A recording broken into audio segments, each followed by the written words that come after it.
security in the country. Excellencies, we meet at a time when the international environment remains complex. Conflicts persist, economic uncertainty continues to affect many societies, and climate shocks are increasingly frequent and disruptive. In such a world, Tanzania remains firmly convinced that dialogue, cooperation, and multilateral solutions are indispensable, and the value of diplomacy is not ceremonial, it is essential. The past year has been impactful and one of profound transition, not only for us, but for our neighbors and allies. In memoriam, we pause to honor the prominent global icons who have passed away this last year. Their contributions to development will forever be etched in our history. We extend our deepest condolences to their nations while their legacies challenge us to lead with greater purpose. On the other hand, we have witnessed the wind of change, and we have watched with keen interest the various elections across our continent. We congratulate the newly elected governments in our brotherly nations. Tanzania stands ready to work with these new administrations to strengthen African Union's vision of an integrated and prosperous continent. We note with satisfaction the prevailed democratic resilience across the globe. Despite our own challenges, we celebrate the peaceful transition of power seen in friendly nations abroad, including some of your own countries. Their success provides us with a roadmap for our own institutional reforms. As you are aware, diplomacy is deeply rooted in mutual respect, and I wish to take this moment to extend my warmest congratulations to all nations celebrating their national days this month. Tanzania celebrates with you. Your progress inspires our own, and your friendship is a pillar of our foreign policy. Excellencies, the past year was a significant chapter in Tanzania's journey. Economic diplomacy remained central to Tanzania's foreign policy, with government's efforts focused on attracting investment, strengthening public-private partnerships, and expanding priority sectors to drive economic growth, create employment, and promote inclusive development. My administration remains committed to further unlocking our economy by, among other things, empowering the private sector. Looking ahead, we'll pay particular attention to the blue and green economies, logistics, manufacturing, and digital landscape. Furthermore, we are eager to harness our extractive sector, including natural gas, iron, steel, and critical minerals to drive national development. Excellencies, as you are aware, we successfully conducted our 7th democratic election, achieving a milestone with nearly 44% women representing in the National Assembly, and the election was solely financed through domestic resources. This underscored national ownership, institutional maturity, and the government's commitment to self-reliance in managing democratic processes. Despite these remarkable achievements, with heavy hearts, we acknowledge the challenges of the unrest and violence on the election day and shortly thereafter. Our response was essential to maintain constitutional order and ensure safety of all citizens and diplomatic community. To our partners in the diplomatic community and the foreigners residing here in Tanzania, I express my sincere sympathy for the uncertainty, service disruption, and internet shutdowns you experienced. I assure you, we remain vigilant to ensure your safety and prevent any repeat of such experiences. Excellencies, democracy is a journey of growth. Every political system contains grievances. It is clear that there is no global formula for these unique challenges, and we must afford each other the space to learn and grow with humility. To those who send solidarity and congratulatory messages, we thank you. To those who didn't, we take note of your feedback too. I ask you, friends of goodwill, to lend their support to our reforms. And to those who may not share our vision, I ask that you at least respect our sovereignty.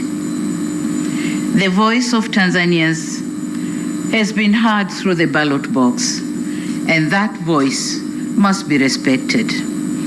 To foster national healing, or in order to foster national healing, I've undertaken the following steps. 1, establishment of the Ministry of Youth under President's Office to institutionalize the image of our next generation. But 2, pardoned 1,787 convicts associated with the unrest and violence of 29th October last year. 3, constituted an independent commission of inquiry in accordance with our Constitution. And lastly, pledged to establish a Truth and Reconciliation Commission to proceed our new constitution process. My administration is resolved to use this second term to repair, rebuild, and renew our nation. To my fellow Tanzanians, the discord we witnessed is not who we are. It's not at all.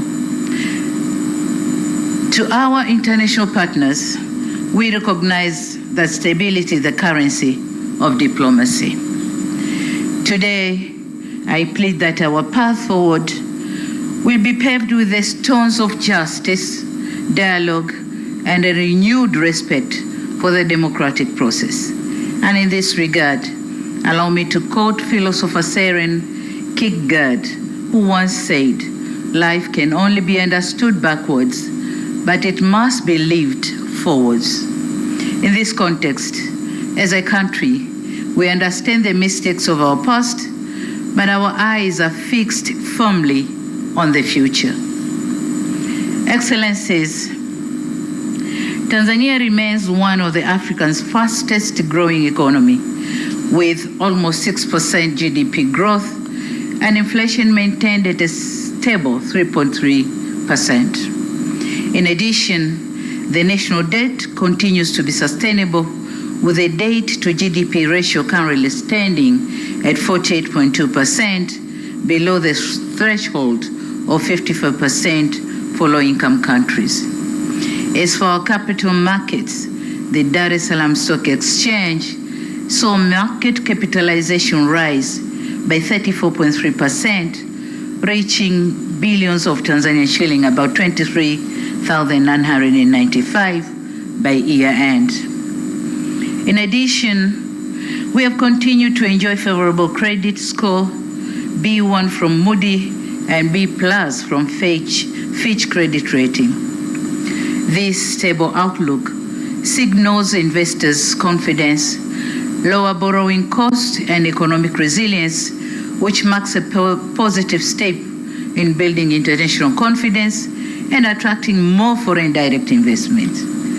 We endeavor to ensure continued governance reforms, reducing foreign currency shortages, and improving the tax to GDP ratio.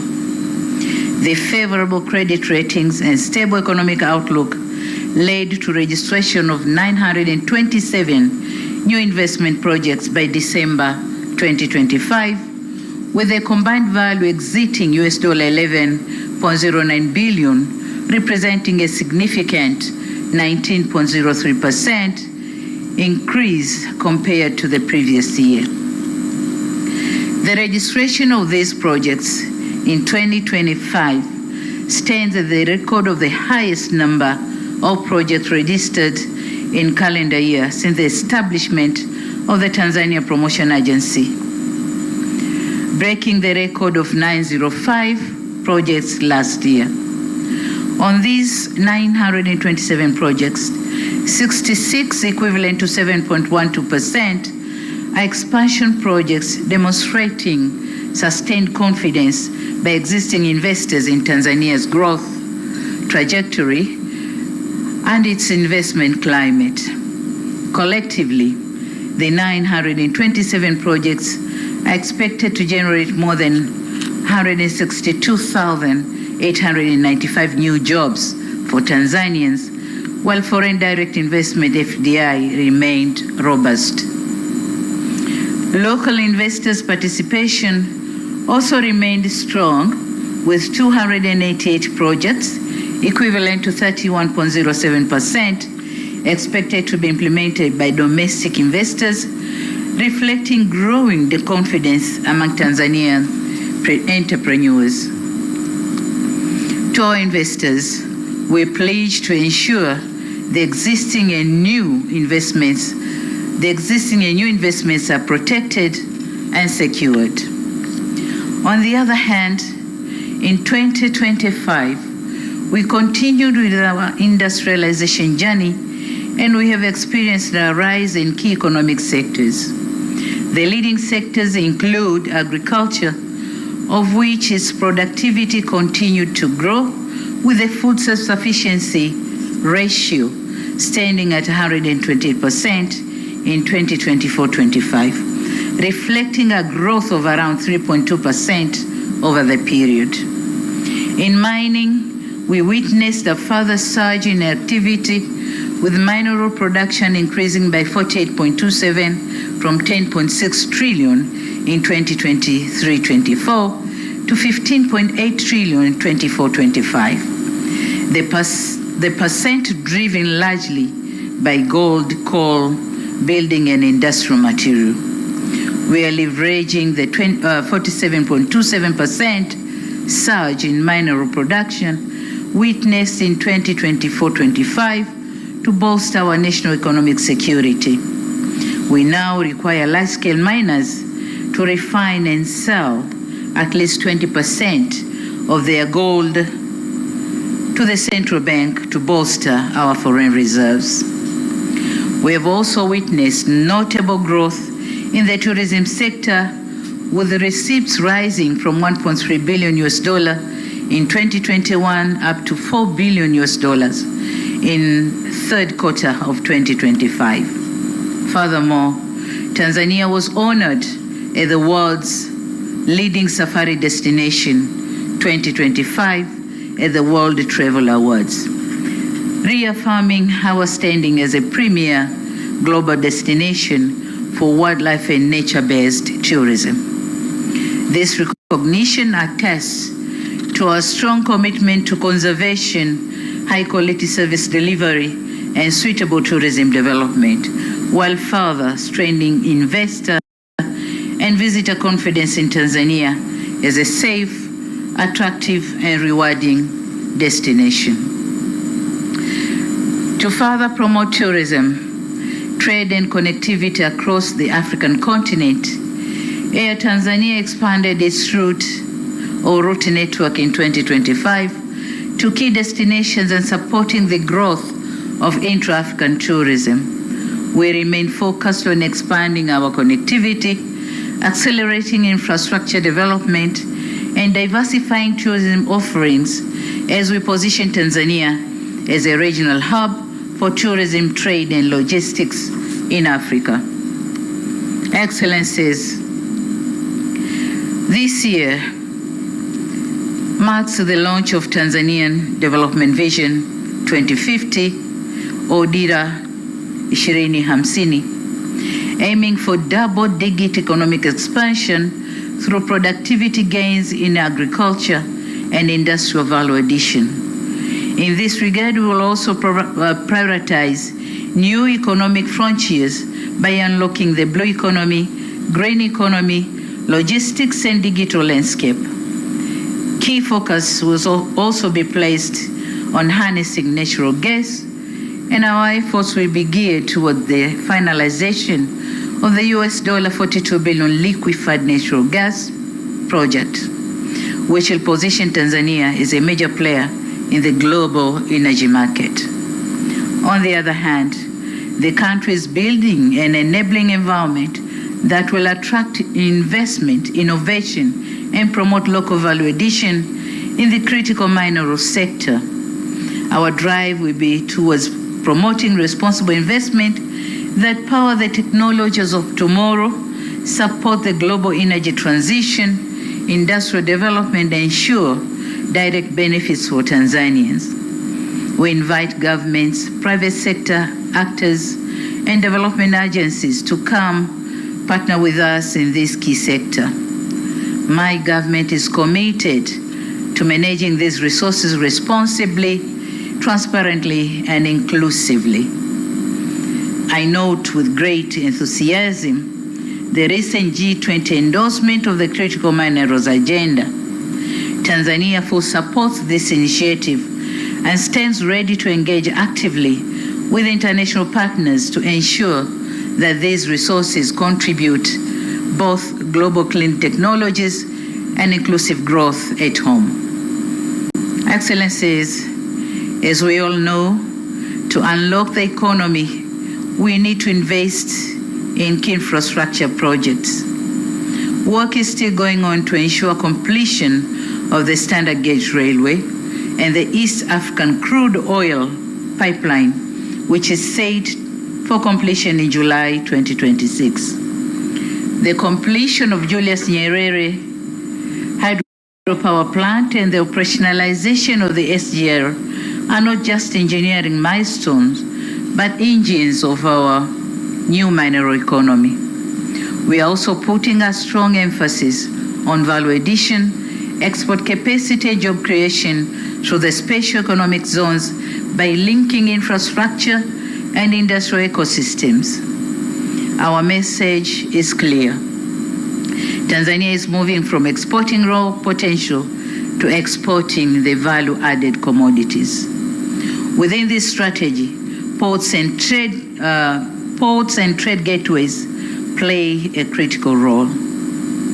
Furthermore, we are advancing strategic projects, including Bagamoyo and its associated industrial ecosystem, not for prestige, but to unlock trade, industry, and competitiveness. Our infrastructure agenda is designed to serve Tanzania and the wider region as a platform for shared growth.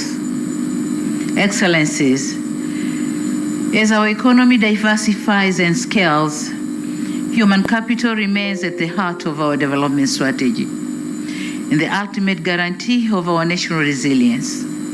Tanzania youth are the heartbeat of our 10% growth target. Vision 2050 has set a clear path to their prosperity. We moved beyond rhetorics by establishing the Ministry of Youth under my office, a strategic move to institutionalize their energy and directly integrate them into a $1 trillion economic vision. We now invite the international community to partner with us in transforming this youthful passion into skilled human capital, and that will drive our national transformation. We are cognizant of the fact that a competitive economy is impossible without a healthy workforce in building a dynamic and a healthy human capital. Tanzania fundamentally transitioning from a reliance on health aid toward a strategic focus on health investment. As a core pillar of our 2026 foreign policy, our vision for a $1 trillion economy is inseparable from our rollout to universal health insurance and resilient medical infrastructure. So I take this opportunity to invite the diplomatic community to move beyond traditional assistance and instead engaging with us in medical diplomacy by supporting our ambition to become a regional hub for specialized care. We intend to leverage the high reputation of institutions like Jakaya Kikwete Cardiac Institute to attract both medical as well as sustainable tourism. Simultaneously, I call for the facilitation of technology transfer to support our newly launched Pharmaceutical Investment Acceleration Program, which includes a Green Lane fast-track approval system to attract investors and expedite decisions related to licensing, regulation, and other approvals. We welcome investors to come and establish local manufacturing plants so as to drastically reduce our dependency on imported essential medicines. Excellencies, climate resilience is equally centrally to our agenda. To us, climate action is not an abstract debate. It is a development and security imperative.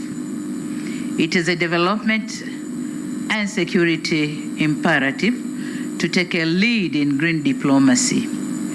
We'll operationalize our carbon credit market and our national clean cooking strategy to ensure that our transition to a green economy is both inclusive and gender responsive. And so I invite you to join us in Green Lane partnerships that move beyond pledged aid toward the actual transfer of climate-smart technologies and predictable financing. Tanzania is ready to serve as a global carbon sink and a renewable energy hub, but this must be a partnership of mutual respect that protects our sovereignty while safeguarding our planet for the future generations. Excellencies, I note with satisfaction the great strides made in our bilateral ties with our various countries in the year 2025. We were privileged to undertake various high-level visits to your countries, and we also had the honor to welcome and host high-level dignitaries from your respective countries and across the world. Through these visits, we have significantly solidified and concretized our relations on areas of mutual interest. We will ensure effective implementation of the outcomes of these visits. More areas of cooperation are expected to emerge through the joint permanent commissions and joint cooperation commissions and other joint platforms. We value the partnership we have with your respective countries and organizations and appreciate the significant contribution in the implementation of our national development. Excellencies, allow me now to highlight key milestones we made with some of your countries.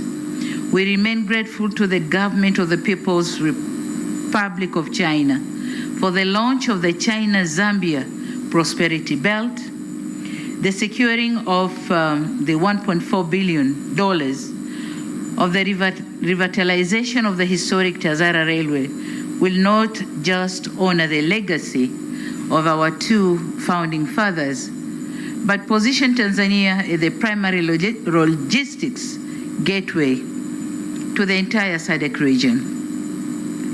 As we are modernizing this corridor, we invite more partners to join us in this prosperity belt where our geography, our youth, and our peace converge to be the modern and competitive Africa. On the other hand, we note with satisfaction our partnership with the Russian Federation through the Mantra Tanzania investment in the Mkubwa River uranium project. This $1.2 billion investment aims to unlock one of the world's largest uranium deposits and move Tanzania beyond resource extraction to secure high-value technology and thousands of industrial jobs for our youth. As for our partners in the United States, our collaboration on $2.1 billion project of the Kabanga Nickel project is a shining example of our not business as usual approach to bilateral cooperation by moving towards a final investment decision this year, we are not just opening the mine, but launching a modern green industrial revolution. We value these partnerships for its commitment to domestic refining and value addition, ensuring our resources are converted into high-quality jobs and shared prosperity. This spirit of openness and shared prosperity is precisely why our diplomatic family continues to grow. We warmly welcome the Slovak Republic and Republic of Hungary to the Tanzanian diplomatic community, as the opening of their full-fledged embassies in Dar es Salaam marks a significant milestone in our commitment to deepening economic diplomacy and expanding strategic partnership across European continent. In this respect, through you, Excellencies, ambassadors, and high commissioners, on behalf of the government of Tanzania, I wish to extend our sincere gratitude to your governments for the unwavering support that facilitated smooth bilateral engagements. Excellencies, fostering regionalism is one of the key principles of our foreign policy. We firmly believe in and appreciate the role of regional and sub-regional organizations in addressing regional challenges, be it development or peace and security challenges. As the host of the East African community, we remain committed to the East African Vision 2050, and we will continue to champion the Common Market Protocol and the promotion of Kiswahili as a regional lingua franca. Tanzania has successfully moved from a position of cautious protectionism to one of proactive leadership, facilitating free movement of goods, labor, and services that underpins the 2026 goal of a more unified and competitive East African cooperation. Excellencies, as founding member of SADC, our role in the region will continue to be defined by a resolute commitment to collective security and the principle that regional development is impossible without peace. Tanzania can be viewed as a consensus builder for its pivotal role of successfully hosting the landmark joint EAC SADC summit in Dar es Salaam to harmonize fragmented peace processes into a single cohesive African-led framework. This summit sent a clear message that just as our challenges are shared, so must be our solutions, reaffirming the mantra African solutions for African problems. Excellencies, on the continental stage, Tanzania's voice has never been more vital. As the third vice chairperson of the African Union and a member of the African Union Peace and Security Council over the past 4 years, the United Republic of Tanzania has played an active and constructive role in shaping Africa's governance and peace and security architecture. Guided by a long-standing tradition of Pan-African solidarity and responsible multilateralism, Tanzania has consistently championed diplomacy, inclusive dialogue, and African-led solution as the most effective pathways to conflict resolution, social cohesion, national unity, and lasting stability. Through principled engagement in council deliberations, calm and balanced diplomacy, and steadfast respect to constitutional order, Tanzania has contributed meaningfully to timely responses to conflict and